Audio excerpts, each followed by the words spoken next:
takes pleasure in attracting a stellar list of speakers that address today's most relevant issues. The club's place as a refuge for rich discussion and networking has never wavered after 123 seasons. We are dedicated to encouraging debate on the issues that matter to this city, this province, and this country.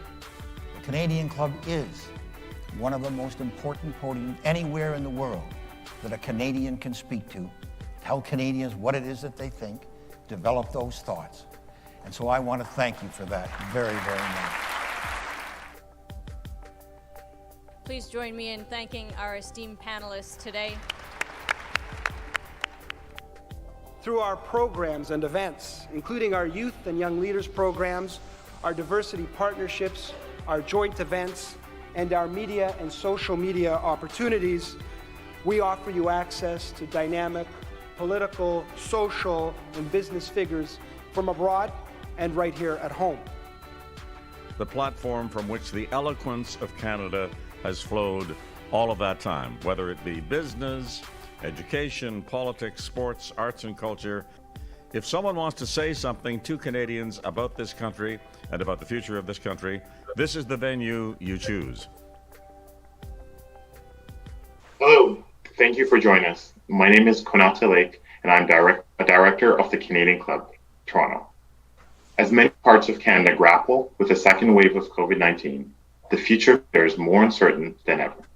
Many businesses, from retail to travel and hospitality, continue to struggle as the economic opening is dialed back. Others, however, are booming. Amazon is hiring. The stock market is seeing a rush of new tech stock listings, and gold miners are literally printing cash. What does Canada's economic recovery look like, and what time frame are we looking at? Today, we're joined by an expert panel who will unpack these questions and discuss their forecasts for Canada's economy. Before we dive into today's topic, here's some information about how to participate with us. The click here to switch stream button helps if you find that your internet is slow. The video quality may decrease, but the audio quality should remain strong. Once you click the questions tab, you can enter your questions in the window and they will be sent to the moderator. The request help button located in the bottom right corner of the page is for technical support. Now to introduce today's panelists.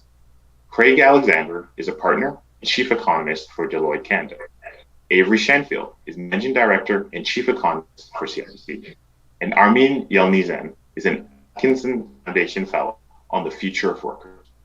Today's panel will be moderated by Andrea Mandel-Campbell, Senior Vice President, Financial and Crisis Communications for National Public Relations. One of the club's traditions that has not changed in this virtual world is the toast we make to our country.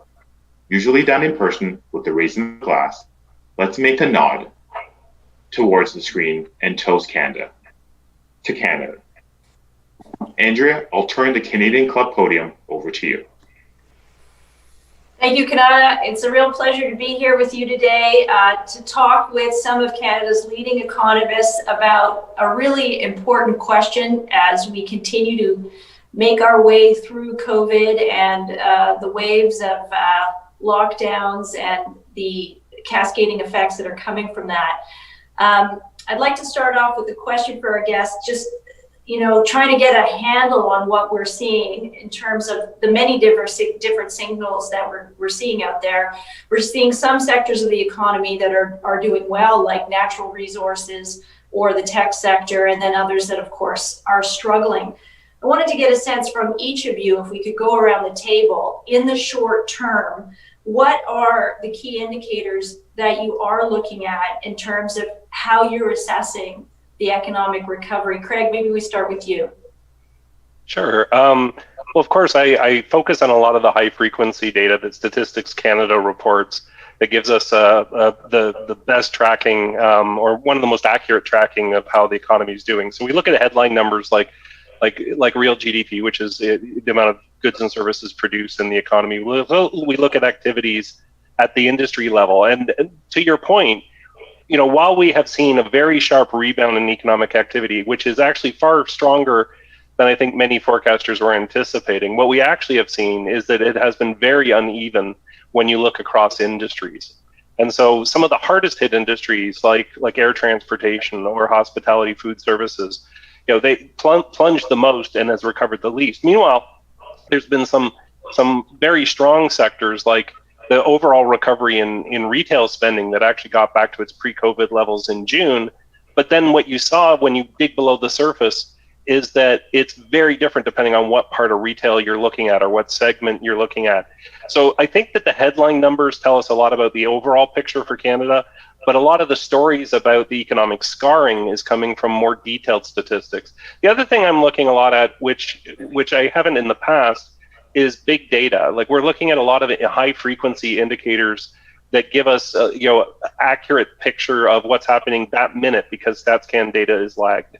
So a good example of this is we look at data in terms of like foot traffic in retail outlets or the volume of congestion on our highways to actually assess how the economy is doing in real time. Oh, interesting. Avery, I'll turn it over to you. Of course, I look at the various things that Craig was just talking about, but of course, there's a new favorite indicator for all of us, which is the daily COVID case counts. And I think the reality is that in terms of the recovery that we still have ahead of us, that's probably now the most important variable. Because if you look at what Craig was talking about, the parts that have recovered and the parts that haven't, really the dividing line is sort of which segments of the economy are heavily impaired or completely closed because of social distancing requirements, which are because of the combination of either you don't get that close to people or masks seem to help, able to function well. And so a lot of the cup that's, if you think of cup half empty, cup half full, a lot of the part of the cup that's empty are the sectors that are being held back by COVID. So we know to some extent that limitation on getting the rest of the way there back to full employment is really going to lie in when do we put COVID behind us. So we're certainly watching for how well we're doing on that front. Second wave obviously hitting. And you can compare why that's relevant is you can look at some of the Pacific Rim countries, for example, that have largely kept themselves free of that second wave. They are doing better in some of these areas of their economy than we are now likely to do. So I'm an economist. I have a doctorate in economics. So sometimes I go by Dr. Shenfeld, but sometimes I wish I was a real doctor because at this point, it's really all about infectious diseases. It's about the science of vaccination and how well that's going to work. And I'm spending a lot of my time delving into some of those data points, in addition to the economic ones that, of course, Craig mentioned. I want to touch a little bit more on what you're getting at there, particularly with the prospects for a vaccine. But before that, I just want to let Armine get in here and share her thoughts on what she's looking at in terms of how she's looking at the recovery. Thank you, Andrea. And it's a great pleasure being here. And I'm going to take my dashboard approach primarily on labor force indicators, whereas I agree completely with Avery that this is being driven by COVID. It isn't uniquely being driven by COVID. There is an economic and a policy second step in this process. So I'm going to be looking at labor force participation rates for women. Going into the pandemic, women were 50% of the employed labor force. And we're already seeing the very first ever drop off of women just pulling out of the labor market because there have not been safe reopening of schools. And a huge part of the childcare sector is run like a business, and it's shuttering under the weight of pandemic economics, which is less revenue and more costs. So it's hugely dependent on public policy, but public policy has largely dropped the ball on being able to ensure that women can get back to work when there is work.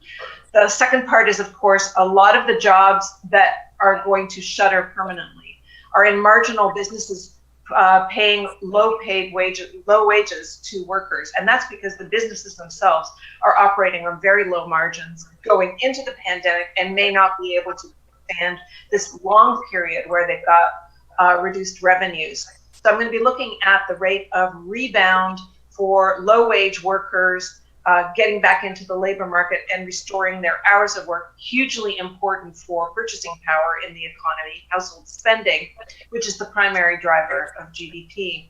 And I'm also going to be looking at things like the rate of foreclosures of mortgages, we've got a wave of debt coming at us from both the commercial and the household side. We don't know how many people are going to be able to avoid eviction on the rent side. We don't know how many mortgages will be foreclosed, and we don't know how many businesses will be unable to stay in place. So looking at personal and corporate bankruptcies is a huge part of what I'm going to be looking at. And finally, I'll close with looking at purchasing power in the United States. How many people are unemployed? How many people have lost purchasing power? That's going to be a huge driver of our ability to float back up going forward. Okay, these are all very good points, and a lot of them have both short-term and I think longer-term impacts, which we're going to tackle a little later on. But Avery, going back to your point around the vaccine, I think there are two kind of issues that are kind of in the windshield right now, one being the US election and the other being, prospects around a vaccine and the current case count. We're seeing right now in Europe, moving back into a second wave and talk around a double dip, a recession as a result. How is the and there are just, a lot of discussions around the potential for a vaccine as early as December, January. How do you see that impacting our ability to recover? So again, I take my advice here from the experts. Unlike a certain president, I actually think that Anthony Fauci is a pretty good source for some of this information. And what the experts are telling us is we've got a lot of candidates in the fire. We haven't got actually the data on the third stage yet from any of them really, but we're expecting it in the coming month. And, it is like having enough players at the craps table. Someone's likely to win. So we are expecting, before the end of the year, in fact, at least one or two companies to actually be applying for, the first stage of application towards getting this drug out there in the community. The problem is that, again, listening to the experts, you have to be careful about these dates because we could well have a vaccine even approved for emergency use before the end of the year. Not, unfortunately, for a certain president by the first week of November, but maybe before the end of the year. But that doesn't mean that you and I are going to get that vaccine anytime that soon. So the economy is waiting for this literal shot in the arm. And I think we are going to get it. But best bets are that vaccination in serious numbers sort of starts to ramp up towards the middle of 2021. And then we also have to, and we don't know this yet, we need to know the efficacy of these vaccines. So these are unlikely to be like the measles vaccine, where you get the vaccine, you're good to go, you're not going to get COVID. These are more likely going to be like more akin to the flu vaccine, or maybe even not quite as effective, where you could still get COVID even though you've been vaccinated. So what we're going to be relying on is, in fact, that if we get up to, say, 70% immunity because of the vaccine, we'll still have COVID cases, but they'll start to diminish. Again, it's going to take a few quarters, however, for this diminishing process to sort of get rid of the virus. So the way we look at it at CIBC is we start to get the ramp up in economic activity in the second half of next year. But full steam ahead is really, let's be, I think, cautious. It's probably a 2022 story. And given the damage that's been done to the economy, and Armine was talking about some of the issues of bringing people back, there may be businesses that have folded, so we need to build new restaurants and so on. Even with everything going right on the vaccine, full economic health is probably a 2023 story. So this is still a very early vaccine, not so early a full recovery for the economy, unfortunately. Okay, and just to reiterate, you're saying 2023 before we're back up to full economic, where we were at. And that's actually earlier than the Federal Reserve. They're trying to tell financial markets, not till 2024.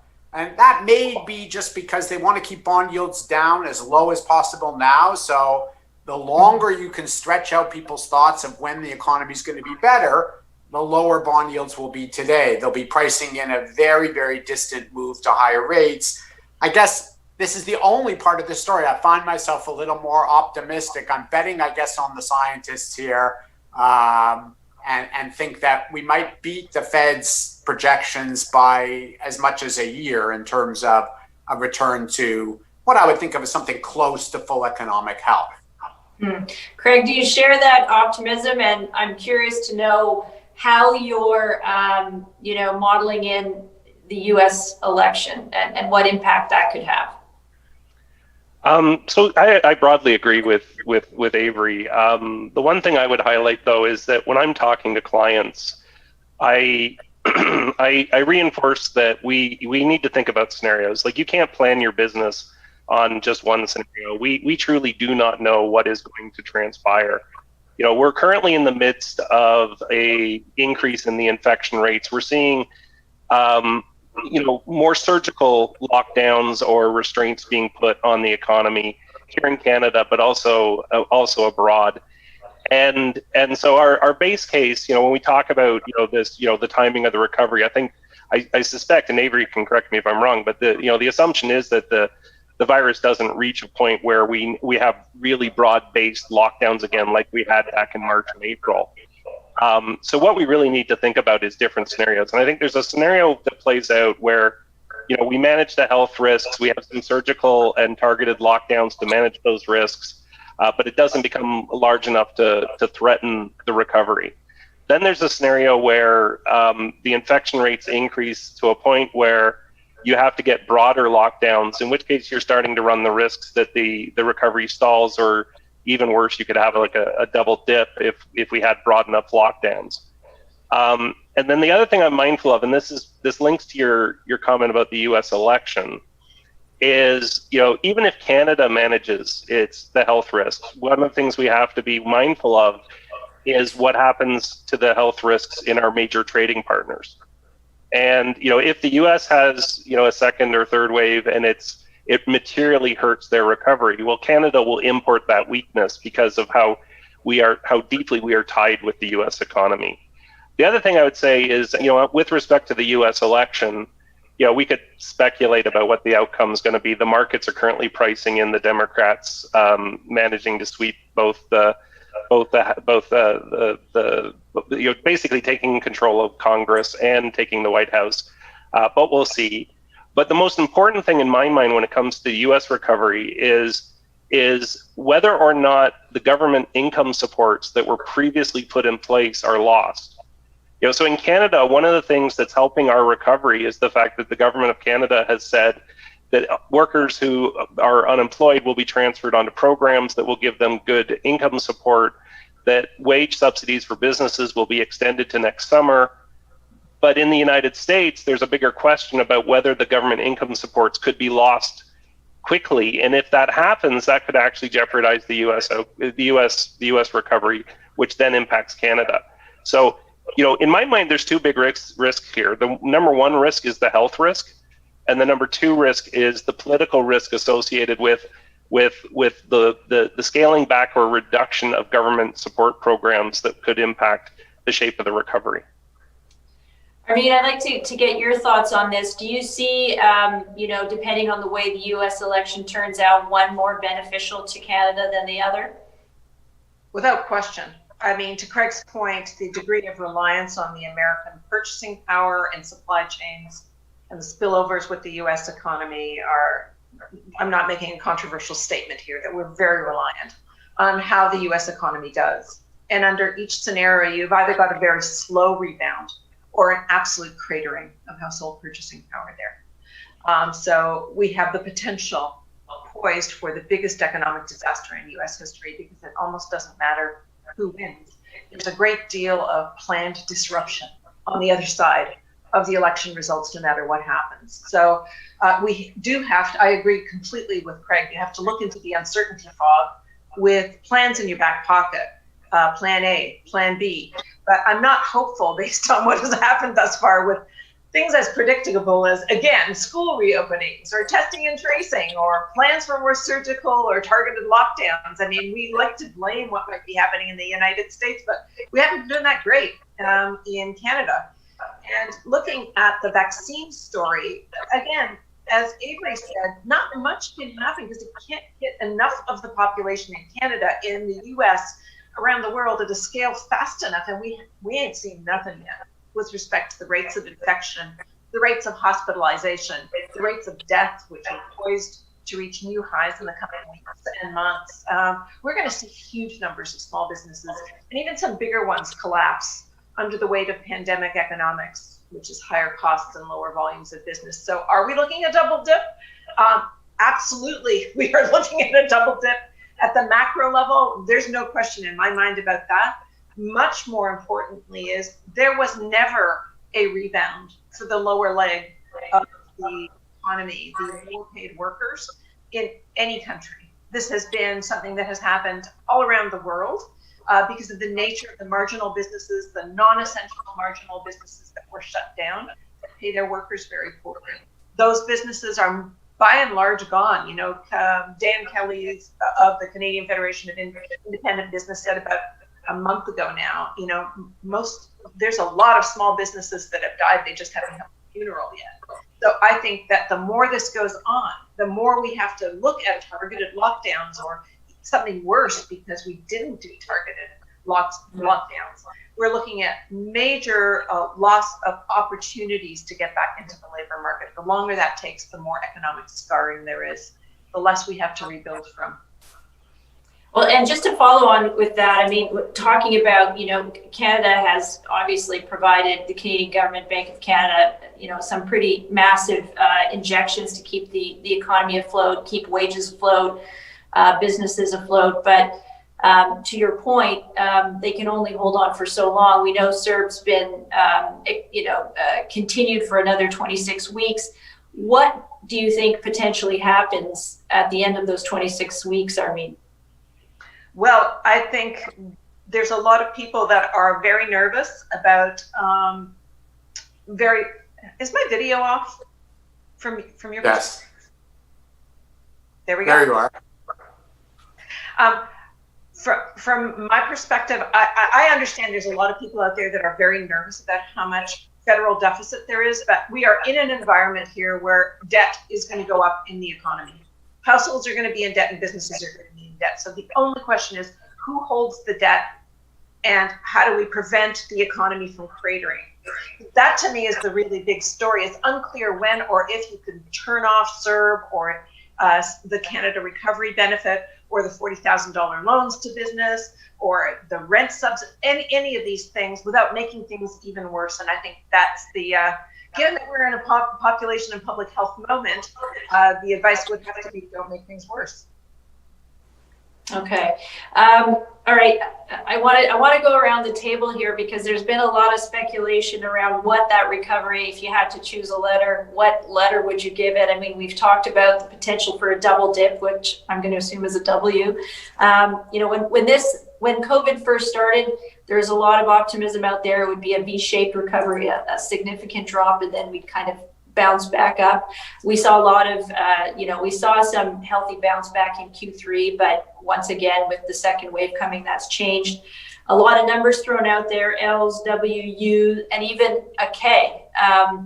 Craig, maybe start with you. Give us a sense of what you see the shape of the recovery being. Avery's mentioned timeline, but I'd be curious to get your sense. Yeah, sure. Viewers might be confused by the letter K. Like when you think about, so the idea of a V shape is the economy goes down and it rebounds and you get back to pre-COVID levels very quickly. We're seeing a lot of V shapes at the moment because we turned the economy back on. But the question is, what does it look like after that initial bounce? Because by the time we got to September, that reopening effect was behind us. And so I think that the graphs as we move forward are not going to look nearly as V-shaped or continuing the path they were on. I think our base case forecast is more like a check mark or a Nike swoosh, where you fall a long way, but then it takes you a really long time to get back to where you started before. I don't know how Nike feels about their symbol being used for this sort of economic scenarios. But the K also, there's also an element of truth around the K shape, because the concept there is the two branches coming off the vertical line, that you have industries that are rebounding or thriving, and you have industries that are suffering very badly and not recovering. And obviously, if the health risks increase, the hard-hit industries are the ones that are going to be hard-hit again. right? And so, we immediately know that it's groups like air transportation and hospitality and food services and tourism and segments of retail.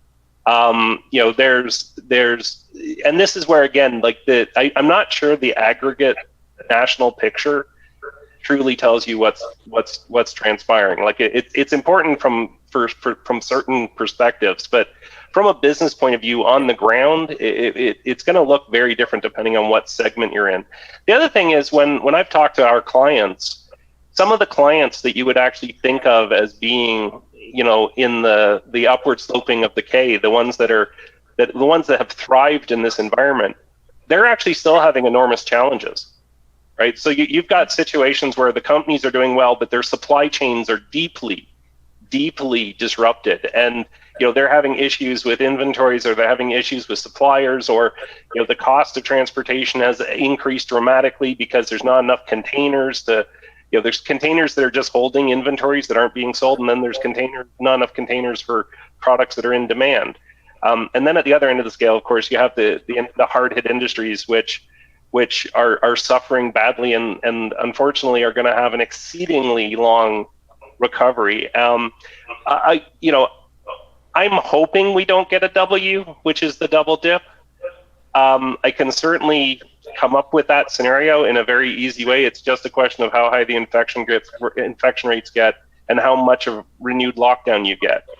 And again, this is precisely why businesses, when they're doing their planning, when they're doing when they're thinking about risk management, when boards of directors are talking to their companies, they need to be thinking about, how is the firm or how is the company going to deal with these different outcomes, which all, of course, have deep implications for labor markets in Canada and employees, right? And so, everything that Armine has talked about in terms of, the blow to low-paid workers, the fact that more of our vulnerable workers are the ones that are carrying the load in terms of the impact from this recession. All of that, there's a very strong inequality dimension to this downturn. Yeah, agreed. And I think we can apply that K in that respect as well, in terms of thinking of the upward slope as, white collar professionals often, and the downward slope as, the salaried workers at the front lines. Avery, your thoughts on your letter of choice, or are you buying into the Nike swoosh? No, I don't think I'm going to pick another letter, but I will. I'm going to actually speak to a little bit about the second wave issue and how serious this is and the lockdown and so on. One of the things we do have to remember is we did learn something between the time we did the first lockdown, which was indeed sweeping, massive, and what's happening now. And what we learned is that actually there are activities that we shut down in the first wave because we thought those could be potential routes to contagion that we now know are not. And we know they're not because we learned something new, but because we learned how effective masks were actually at enabling us to do those activities safely.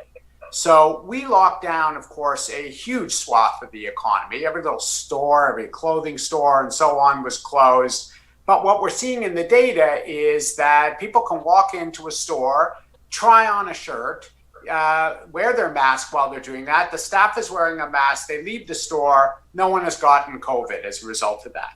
And so the result is that even though the second wave is in many countries already eclipsing the first wave, it's not necessarily the case that we're going to lock down nearly as much. So to give you some perspective on this, the service sector was, of course, very front and center in this when the lockdown began. And we lost something in Canada on the order of 1.5 million service sector jobs in the space of 2 months after March, between February and April. We regained about 1 million of them. And even if we extend, for example, this lockdown of indoor dining, gyms, and bars across the country, we're talking about a not insignificant number of jobs. A couple 100,000 jobs may be at risk, but that's not 1.5 million. So I think we will see a couple of months maybe where GDP dips. It could be November, in fact, even could be the first month where we see an actual decline, because that's when these new measures came in both Quebec and Ontario. At least they'll be in for the full month. But we might not see, a full negative quarter. I hope we can avoid it. And I hope that the lesson that we've learned from that first lockdown means that with masks, we don't need to lock down as much. And the second thing I'd say on the optimistic side is we do have to remember that there are some countries that have done much better than we did in Canada in containing COVID. Not only countries, but for that matter, we have within Canada, we have Newfoundland, which is doing just fine. There's no second wave. No one's getting COVID in Newfoundland. Now it helps to be an island. But it Is that also really, helps. is it comparable to use Newfoundland? Well, okay, but we've got China, which was, after all, the source of all evil, according to Donald Trump, when it comes to this story. And they've got their bars and restaurants open. They have their schools open. The only thing they don't have open is churches. Didn't they contact trace 9 million people? Sorry. Yes, so that's exactly right. So what the lesson we have to learn here is, if we don't want to decimate our economy while we're waiting for the vaccine, we have to become a little more like China, a little more like Taiwan, a little more like South Korea in terms of not just shutting things down and saying that's the whole story, but rather we have to get cases down initially, then we have to aggressively test and contact trace. We know that actually mass spreading events are much more important than one-to-one, so we need to be on top of where those events are happening, identify where they are, try to figure out what we need to close. But we could be much, much better at this than we have been so far. I think Armine made the point, we compare ourselves a lot to the US, that's a Canadian sport, and we think, oh, look how much better we're doing than them. But we're not really doing all that well in absolute terms. After all, the opening that we did for restaurants and bars and gyms in Ontario, it was a failure because we weren't able to keep them open. But other jurisdictions have, and we need to take the lessons from those jurisdictions about how to. And I guess I'm going to continue to hold on to a little ray of optimism that the governments will go to school, that will put the right systems in place, and that will become a little more like China, a little more like Taiwan, and a little less like our friends to the south, where admittedly their failure will be an economic cost to Canada, at least until, again, the vaccine's in place. Armine, what do you think are the prospects of Canada actually being able to be a little bit more like China and Taiwan? And a follow-up question on that is from our audience is, how would you rate the job that the federal and provincial governments have done so far in terms of restarting the Canadian economy? So I don't know that China is the exemplar. I think there are many other fine exemplars like New Zealand, South Korea, Japan, Denmark, and I would hope that we would aspire to those more so than China, because I think there were some real dubious things to take out of the data that China is sharing for obvious reasons. But I think the really important thing is to make the distinction that this is an all of society effort. And we are seeing I think what the federal government has done has been remarkable in the early stage of containing the contagion. The CERB was not done everywhere. The type of income support that was provided through CERB, which went directly to people that not only lost their jobs, but lost more than half their hours of work. And reached almost everybody except migrant workers who were extremely exposed to the virus and students. So those are the two blind spots, but otherwise a very broad-based support that reached over 8 million people at its peak. So clearly not just the unemployed. It really did keep households afloat in terms of purchasing power. Most countries just did wage subsidies, and we were late to the wage subsidy game, actually. I think it's going to be very interesting to see when we decide to turn off those supports because of the conversation we had earlier. But where I have to say that the federal government succeeded, I would also assess that the provincial governments failed and largely failed. I think there are some jurisdictions that did well. I think British Columbia has done extremely well in trying to manage things, but there's a huge libertarian streak running through that province too, where people don't want to be told what to do. And we've seen that has led to an increase again in cases. And that is absolutely the bottom line, is to contain the contagion. Everything else flows after that. Here in Ontario, where I live and where we're speaking from, I think everybody that's on this call is speaking from Ontario. It has been a shit show, I think is the technical term. Nothing has made sense. Guidance has not followed public policy, public health guidance. What is open, what is shut, what we're allowed to do, what we're not allowed to do. It just seems to be like, who knows what's driving it? It's unclear. So I think the provinces have really dropped the ball on long-term care and childcare. In other words, the parts of the economy that are social infrastructure. You know, in Ontario, the Minister of Education is quick to say that 93% of childcare centres have reopened, but does not tell us how many people have enrolled. The childcare centres are having two problems. First of all, loss of business because parents are unwilling to risk their children's exposure, and workers that don't want to come in. So in the city of Toronto, the last data we've seen has been made public is 37% enrollment.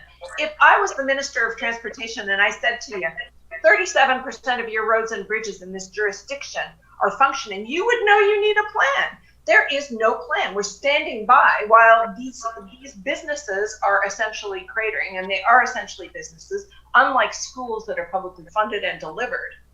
They are not guaranteed to reopen. And as they shutter, they are the natural choke point to recovery, which is necessary for a recovery from what was the world's first recession that was a recession. Normally men take the biggest hit on the chin in terms of job losses. This time women did. And we can't get back into the labor market unless we have critical social infrastructure in place.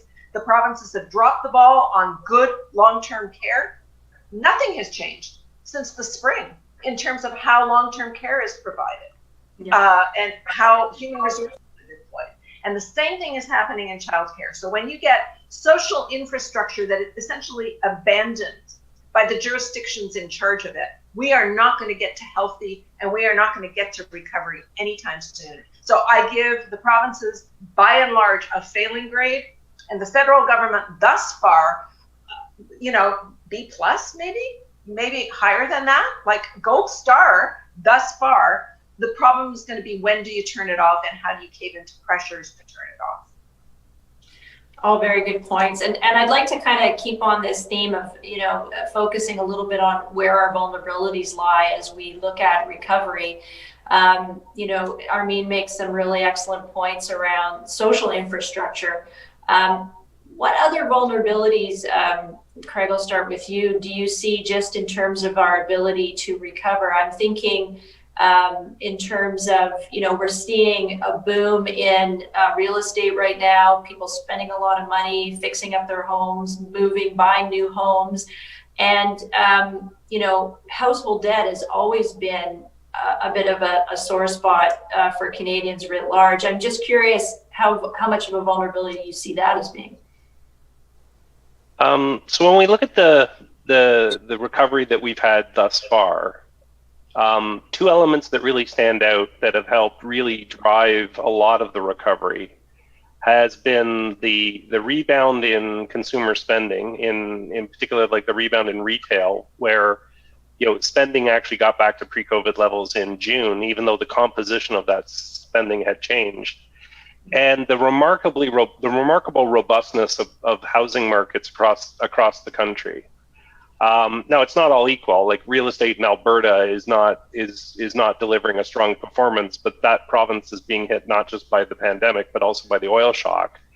But if you actually look at home prices in Calgary and Edmonton, they're basically flat in a terrible economic environment. So real estate, I would say, across the country has held up remarkably well. And when we look at like cities like Toronto and Vancouver, it's been absolutely booming. And to a certain extent, you scratch your head a little bit and you go, oh, wait a second, we just had a massive unemployment shock and we're having a real estate boom. Typically, these two things don't go hand in hand. Well, part of it goes to what we've been talking about in terms of the unequal impact in the labor market, right? So more of the jobs have been lost by low-paid workers that have worked in the hardest hit industries. Well, the bulk of those individuals would have been renters, right? Not homeowners.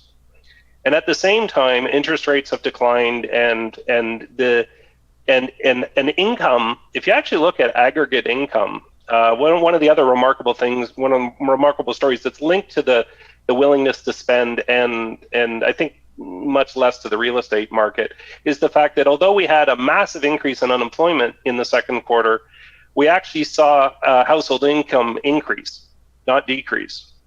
And it was because of the massive transfers being done by government, which was, from an economic point of view, was absolutely the right thing to do, right? If we took a lesson from the Great Depression, it's if you are facing a depression-like threat, or you're facing a deflationary threat, that is the time governments need to spend or transfer income to help support the economy.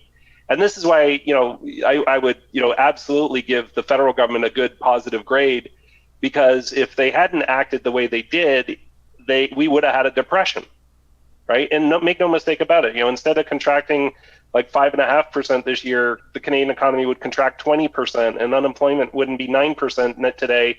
Unemployment would probably be like 18 or 20%. So without any question, like you have people that are being critical around some of the responses, but I would encourage people not to do too much armchair quarterbacking unless you're willing to go back and think about the policy decisions with the information that we had at the time, right? Because there was an enormous amount of uncertainty at the time.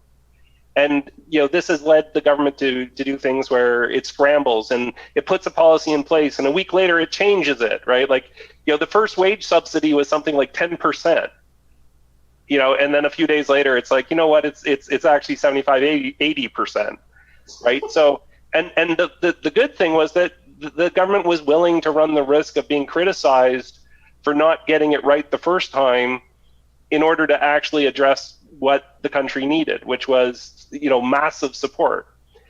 It then gets really challenging because as you go forward, you start running into the bigger question around what are you going to do in terms of scaling back these programs over what time frame, and how are you, and what are you going to help? What are you going to do now to help support the recovery, right? And this conversation, tends to be very negative. Like a lot of what we're currently talking about seems very negative.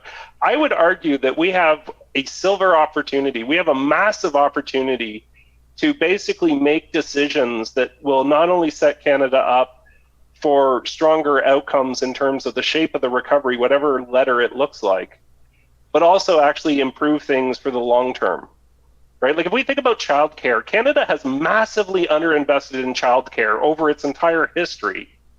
And, the COVID pandemic and the impact on households basically revealed or showed or highlighted to Canadians the absolute criticality of that childcare. And if you're going to invest in childcare, you want to invest in early child learning, because that's how you're going to build the resilient workforce of the future. And one of the things we're learning from COVID is we need resilient, flexible workers, right? We know that, when this crisis happened, it revealed something that that many economists had been flagging for many years, which was our income security framework was completely outdated and was not keeping up with the changing shape of the labor force. Equally, we have issues around, like pre-COVID, we had massive competitiveness challenges. Canada was falling in the international rankings on business competitiveness. And if the government actually, when we talk about the massive deficits and should we be worried about deficits, the best solution that we could have is a strong growth agenda, that allows the economy to grow, that generates the income, that then creates tax revenues, that allows the government to then, deal with its fiscal responsibilities down the road. And that means, like, right now is the ideal time to actually have very fundamental questions around, what does the policy framework look like? How do we create a more competitive Canada? And this is, from an individual business point of view, I would say I have been very encouraged by the conversations that I've had with management teams in this country around their business models. Because, they're not just responding to COVID. They all, everything, in many cases, everything is on the table. Like what should our business model look like for the future? And since we're making all these changes because of COVID, maybe we should think about other things as well. And, some of the positive things coming out of COVID is things like the shift to digital and the shift to flexible workplaces and the like, which are actually forcing businesses to to rethink how they do things. So I would actually contend, if you want to put a positive spin on this, like, yes, there is a lot of uncertainty at the moment. Yes, we don't know if there's going to be a double dip. Yes, we don't know how strong the recovery is going to be. But man, do we have in the category of not letting a crisis go to waste, now is exactly the time for businesses and governments to think about their policy positions to build for a much brighter future. Okay, there's so much to unpack there. I don't know even where to start, but Avery, I want to move to you. It's an interesting point that Craig makes around this great opportunity that we do have around growth agendas. I don't know if it's the cynic in me who always worries when, you put government and agenda together, but, we just saw a paper come out by Dom Drummond with CD Howe warning about the possibility that we could be once again facing, a debt crisis or, austerity measures following, we saw Pierre Trudeau in the 1970s spend like crazy, and then, Chrétien Martin had to come in and, introduce a lot of austerity because the debt and deficits were getting out of control. So I'm curious whether you see this as an opportunity or whether you see concerns here about, our children paying the piper 15, 20 years from now. Well, first let me say that I think the number one priority for government right now is fighting the fire that's in front of us. Yeah. So I wouldn't be penny pinching on the fight. And I'm a little bit different than Craig. I don't actually think that the government should be spending a lot of time thinking about 2030. I mean, there will be a time to do that. But you asked me would I give a grade on the government. Actually, I'd give the grade of incomplete, because if I was going to judge the federal government on this overall handling of the pandemic, the number one thing that history will judge them on is yet to happen, which is how well do we do in terms of getting at the front of the line for the vaccine, disseminating the vaccine to the tens of millions of people in the country. Because if we flop on that, I assure you, if every American is vaccinated before the Canadians are vaccinated, that will be a bad story for whoever's in power in Canada to deal with later on. So we still have a long way to go to managing this crisis. As far as the deficits, and is that a huge issue? I mean, the Drummond report, if you looked at it, it assumed sort of interest rates in the decade after this one will be in the 3.5% range on average for governments, for the Canadian government. We haven't had interest rates like that entirely in the last cycle. So to me, even pre-COVID, we weren't anywhere near that. So I don't think the math is quite right there. I do take the point, however, that governments you can't run deficits in the hundreds of billions in good times and have the central bank buy your bonds to keep interest rates down. You will have inflation if you do that. You become Argentina, the Weimar Republic, whatever. We know what happens if you do that. So they do have to get the deficit down. I'm not as worried about how do you time the withdrawal here, because if you look at why we have such a big deficit now, it is the money going to the CRB or the wage subsidies or the rent subsidies and so on. All of these are temporary programs whose usage will melt away and spending will actually fall sharply once COVID falls sharply. So it doesn't take a big design from government to have the deficit melt away. When we think about things beyond the COVID era that the government could and should do, and there are tasks for the government, and certainly, we've talked about a few here. Do we have the right healthcare system in place? Do we have a good plan for diversifying a bit if we need to in Alberta? Because they themselves say we need to diversify out of energy a bit. So what role does government play in that? Those are all important things. But I think we do have to pay attention to what overall size of government can we afford? Where are we going to get the revenue if we want a bigger government? It's not running hundreds of billions of dollars of deficits every year. So we do have to keep that in the back of our minds, that that's going to be relevant for this post-COVID period. I would say still that the biggest driver of the recovery is going to come from healthcare. It's going to come from getting rid of COVID, because that's what started it. And in fact, it's one of the reasons why I think that the efforts we've done have actually set us up in some ways for a very nice snapback, because what we prevented was the multiplier effect. We prevented that the wave of job losses in the segments of the economy that were very vulnerable to social distancing needs and are still vulnerable. We didn't let them ripple into job losses everywhere else. In fact, we regained all those other jobs because we gave income support. And so we are setting ourselves up, if everything goes right, to reaching the point where COVID has melted away. All these households have not become insolvent because we've kept them afloat.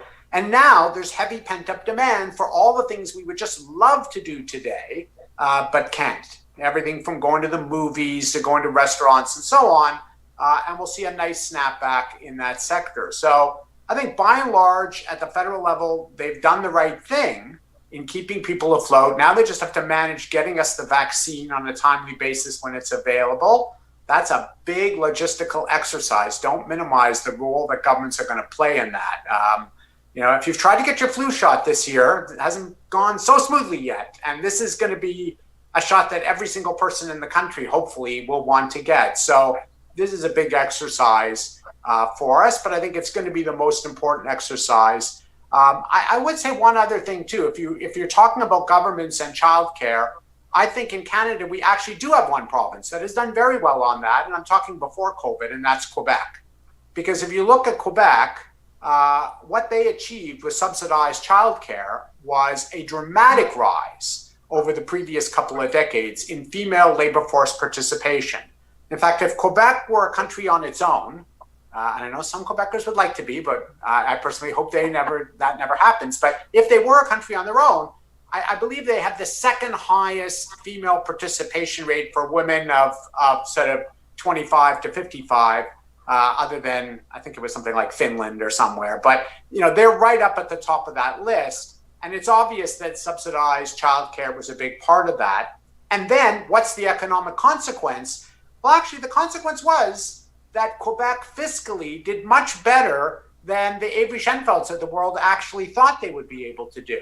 Because if I went back a decade earlier, we looked at Quebec's aging population and we said, well, they're running out of workers, so therefore their trend growth rate is going to be pretty low, and therefore they're just not going to get the government revenues. Their trend growth rate actually did much better than we thought, and it was because of the rise in female labor force participation. So it had a fiscal payoff. It was part of the story for why Quebec was able to take on its deficit, although those listening from Alberta would say, yes, that and some big equalization payments. And I had equalization right over here. You were thinking that. So I'll say, yes, that's relevant too, but they also grew faster than we thought because of that. So I think those are important issues, but I think that for government right now, they have to keep their eye on the ball. The eye on the ball right now is keeping businesses afloat, and they've improved the rent subsidy. That's an important measure for those closed restaurants for the time being.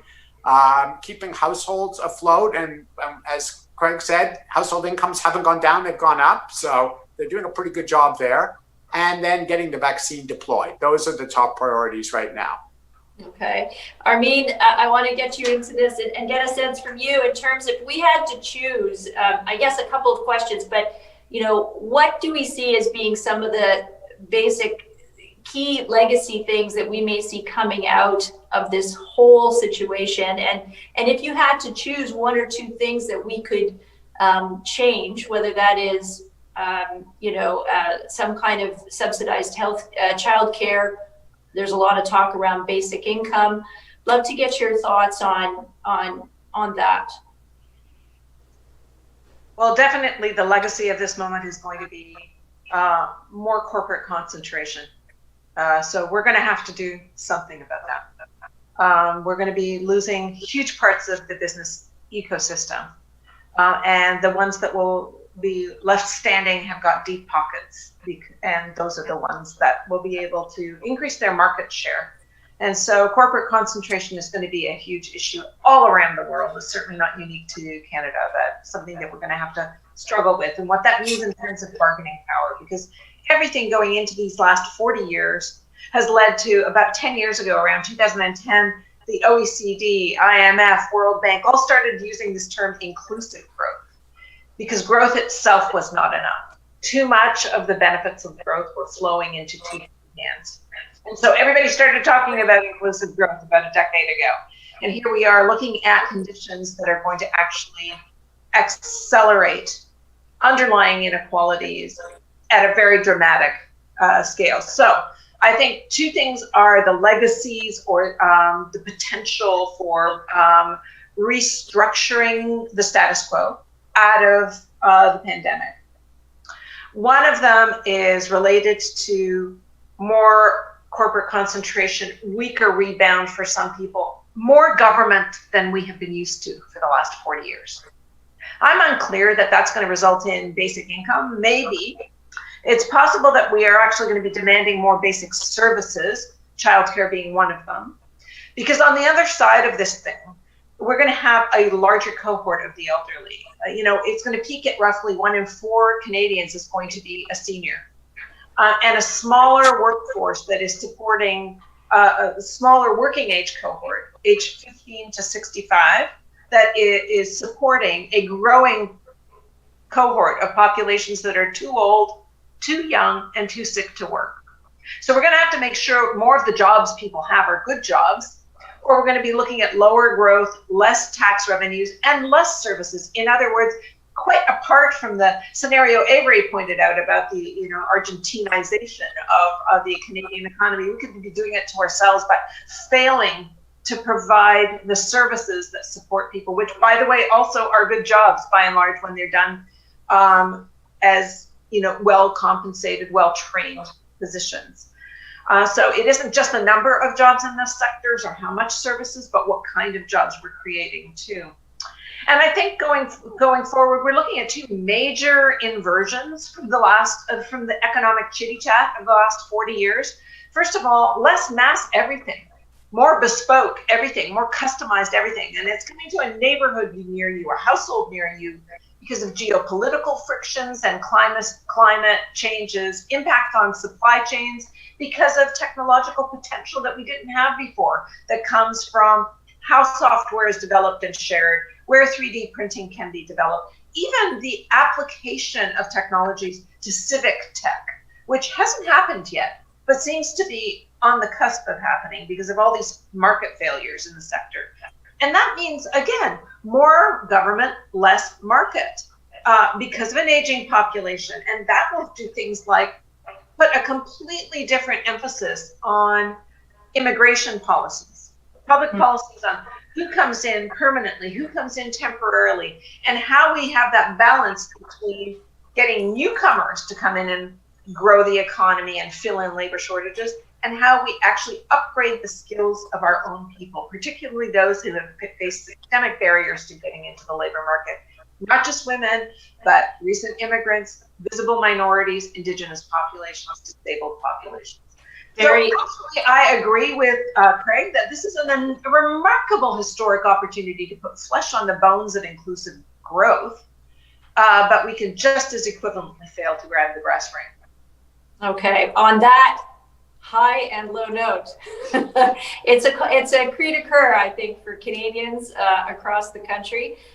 We could have gone on speaking, I think, for another hour. It's been an amazing conversation and great insight, and I can't thank you all enough. I've been told that I need to wrap it up, and I'm going to hand the mic back over to my colleague, Kanata.